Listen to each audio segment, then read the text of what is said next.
Merci Monsieur le Président, chers collègues. Les conseillers régionaux d'opposition que nous sommes avons à cœur de mener une action vigilante et constructive. C'est dans cet état d'esprit-là que nous vous avons proposé, et je vous en ai fait part d'ailleurs par voie postale, la création d'une commission consacrée à l'évaluation des politiques régionales dont l'opposition serait à la tête. Vous m'avez d'ailleurs répondu avec des arguments qui m'apparaissent en grande partie fallacieux, vous permettant d'ailleurs de remettre en question l'assiduité des élus du Front National, alors même que je tiens à vous le rappeler, même si c'est douloureux, que les élus et le groupe Front National étaient le groupe le plus assidu dans cet hémicycle à la dernière mandature, loin, très loin devant d'ailleurs le groupe UMP de l'époque. Alors ce n'est pas à vous, Monsieur le Président, que je vais vous apprendre que la pratique dans différentes assemblées est normalement de confier la présidence de la Commission des finances à l'opposition, chose que vous vous êtes refusé à faire et sur laquelle je souhaiterais que vous reveniez.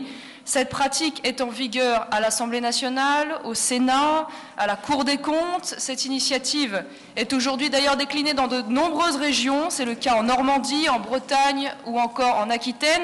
Vous-même, Monsieur le Président, élu maire de Nice en 2008, vous aviez confié la présidence de la Commission des finances et celle de la Commission des appels d'offres à des élus socialistes au nom de, je vous cite, la transparence et l'intégrité.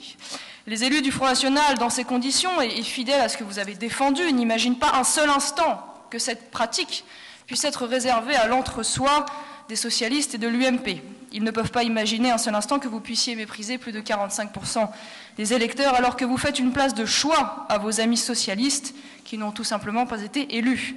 Alors, Monsieur le Président, je vous invite à écouter déjà votre ami Éric Ciotti qui vous rappelait dans le Figaro hier que les socialistes restaient vos adversaires. Je vous propose de recevoir cette main tendue qui est la nôtre, de respecter cette tradition républicaine au nom d'ailleurs des arguments que vous avez vous-même défendus dans votre mairie et ainsi de nous confier la présidence de la Commission des finances. Vous ne seriez pas déçus.